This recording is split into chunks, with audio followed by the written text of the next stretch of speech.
Hey there mga my loves, Aries! Thank you so much for always staying here with me in this channel, babe. So yan ang content natin ngayon is nakita ko kasi, no, marami-rami pa rin talaga yung gusto magpa-update para dun sa mga no contact, no, yung mga parang nawala na kayo ng communication with them, no, or hindi na kayo nag-uusap, yung mga ganyan. So for the update, I heard you guys, I've got you. Kaya naman kung meron kayong specific person on mind, no, you may pause this video for a while and then think about that person's face, okay? And focus, okay, sa kanya, okay? I hope makuha ko yung energy, no, ng situation mo, okay? And let's get into that person's thoughts and feelings, okay? Para ma-update kayo, no, sa kung ano ba talaga yung nangyayari or iniisip niya, no, or nararamdaman niya for you, okay? So before we start, Aries, no, let me just greet the newbies or the new subscribers. Thank you so much. Hi and hello there, newbies. Ako po si Yan. Welcome tuloy. At sa mga returning viewers, thank you po sa inyong walang sawang pagsuporta. At yan nga ng mga babes, no, kung hindi niyo pa alam, meron pa po tayong isa pang channel, ang Dalnim channel. Dalnim, no, para sa hindi pa ninyo knows or alam, no, Dalnim is the goddess of the moon in Korean. So yeah, okay. So, wala rin po tayo ditong gender, no, babae, lalaki, LGBT, lahat kayo welcome. You can flip your roles if you want since this is general reading. And at the end of the day, you always have your free will with you na free nyo rin pong gamitin anytime, anywhere. So let's go ahead and check these messages here. Let's get into that person's thoughts and feelings for you, Aries.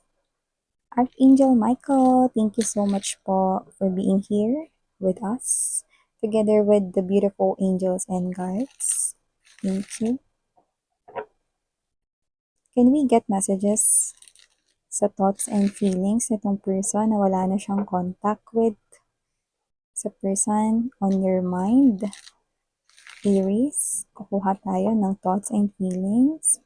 Archangel Michael, can we get messages coming from this person here, or can we get to know his or her feelings for Aries right now that they're not contacting each other right now, that this person is not reaching out?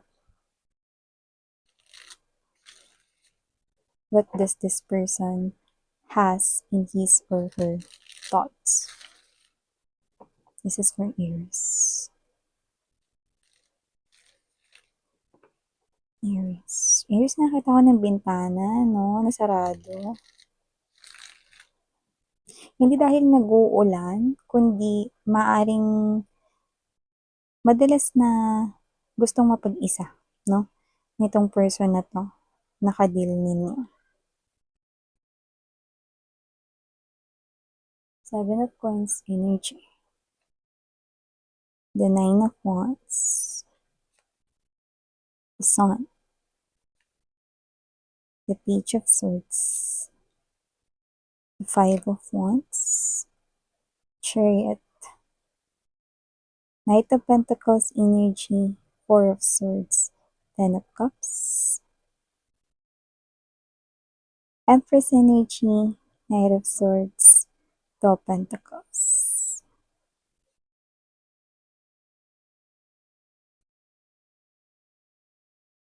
Well, however this energy is, Aries, I do see that this person here strongly watching you.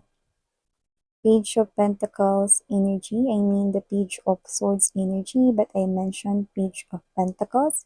It's only an indication that this person here is someone na posibleng ngayon, parang devoted siya sa kanyang work. Possible na madalas na mag-overtime or dinadaan niya sa trabaho. No? Parang siya to na dinadaan niya na lang dito, no, sa pag-work or paggagawa, no, ng ibang mga gawain, no, parang hindi kanya rito masyadong ma-miss. Yeah, I heard it right, na-miss niya, so nami-miss niya ako. Yeah. This person here misses you. Okay? Tsaka yung mga memories ninyong dalawa, especially yung mga namasyal kayo, date moments, gala moments, no? This person here could be watching your social media, okay? Page of Swords energy. Okay? So, this person here is may paraan siya dito para tingnan ang iyong social media. This person here could be still eyeing on you, no? Watching you, if may post ka ba or wala, no? Checking up on you, no? Alam naman natin na isang pindot lang ngayon, mapupunta ka na kaagad, no? Doon sa website or doon sa page or doon sa social media platform na gusto mong puntahan because of the advanced technology we have right now, isn't it, no? There are Facebooks, Instagram, TikTok, no? YouTube, and many more. So I do see that this person here could be watching you but keeping it quiet, not revealing it with anyone. Okay, because we saw a closed window and the lights off. So nakita ko dito that this person here could be, someone here na gustong mapag-isa or mag-isa siya ngayon, pinipiling mag-isa, no? So nakita ko rito na not literally na nakikijamming siya with his or her friends, no? Actually, siya yung nakikita ko rito na parang, pas muna ako, pre. Or next time na lang sis, wala kasi ako sa mood eh. Pero wala ka na sa mood sis last time, 'di ba? Alam mo, you need to go out. Yan, no? Parang siya to na sinasabihan na siya ng mga people around him or her, maybe friends, family members, even cousins, or mga pinsan niya rito na, labas-labas ka naman para naman hindi ka nalulungkot, no? Yan. So, nakita ko dito na parang siya 'to na sinasabi na mag-relax ka naman, magbakasyon ka naman, sama ka naman sa mga gala natin, road trip natin, yun. Inaaya siya dito ng mga friends, families, or people around him or her, no, na concern na rito, no, sa kanyang mental health, no, at saka sa kanyang emotional health. So, nakita ka dito mga babes, no, that this person here is actually Nine of Wands energy, Five of Wands right here. This person here is medyo meron siyang inner battle na kinakaharap rito, no. Yeah, maliban sa namimiss ka niya, isa na yun sa parte na yun, no, ng pagka-inner battle niya rito, no. Pero kasi, ito yung klase na napipick up ko rito, no, ng pinaka nilalabanan niya rito, no, is yung energy na gustong gusto ka pa rin niya. Parang pinipigilan niyang wag ka ng gustuhin dito. Ano? Pero hanggang ngayon gustong gusto ka pa rin niya. Yun yung nakikita ko dito. You are taking down one by one all the walls na itinayo niya rito na para hindi ka makapasok sa kanya ritong emotions and feelings. You know, the ones right here symbolizes passion, desire, and even loss. And this person here, you are taking this wall one by one. Eh? You're dragging these walls, no? Even though you're not communicating with this person. This person is looking at your social media. I'm seeing him or her doing that every day. Yeah, I heard it right, no? Pero sabi mo, miss yan. Gustong-gusto niya ako makalimutan. Yeah, yeah, yeah, yeah. But this person here can't help thinking about you. It's all about you. You are into his or her thoughts. Your face, your smile, the way you laugh. This person here is hearing your voice. Yeah. Siguro matagal kayo naging mag-boyfriend-girlfriend yan. No? Kasi narinig niya yung boses mo. At pag narinig niya yun ulit, makapalingon siya. Kasi alam niyang sa'yo yun. You see, you can never, feelings. You cannot control feelings. At yun yung nangyayari sa kanya. He or she cannot control his or her own feelings for you, Aries. Minsan ganito siya, ba't ko kailangan pigilan? Hindi naman malalaman ni Aries na titingnan ko yung social media niya. Hindi naman niya malalaman na sisilipin ko yung mga photos, images, mga pictures niya. Let me just look at this. No? Parang kinakausap niya yung sarili niya ganun. Titingnan ko lang to ngayon lang, no? At ngayon lang talaga. Everyday ginagawa niya yun. This person is looking at your photos day by day. And this person here cannot utter this he cannot admit is, no, sa kanyang words na gustong-gusto ka pa rin niya. Mahal na mahal ka pa rin niya. Miss na miss ka pa rin niya. You know, this person here loves you. And it's crystal clear. Diba? It's crystal clear. Like water. The sun and the chariot card right here, I do see that this person here will end this no contact. And it might happen, okay? Sa pagpasok ng bare months dito. You know, it's already August, isn't it, babe? And for a lot of them, hindi ko na kayang pigilan ito. Hindi ko na kayang pigilan yung sarili ko. Kailangan ko maging masaya. I'm choosing happiness and my happiness is Aries. No matter what Aries tell me or will tell me, tatanggapin ko. I want Aries back. I love Aries. I'm gonna end this no contact here. I'm gonna go to Aries. I'm gonna travel to Aries. Chariot card right here. My mind is clear right now. Mahal ko si Aries and I'm not seeing anybody right beside me. Maliban kay Aries, I'm gonna pursue Aries. Aries, this person here loves you. And I'm seeing that this no contact will soon end. Pretty soon. Very soon, sweetheart. Okay?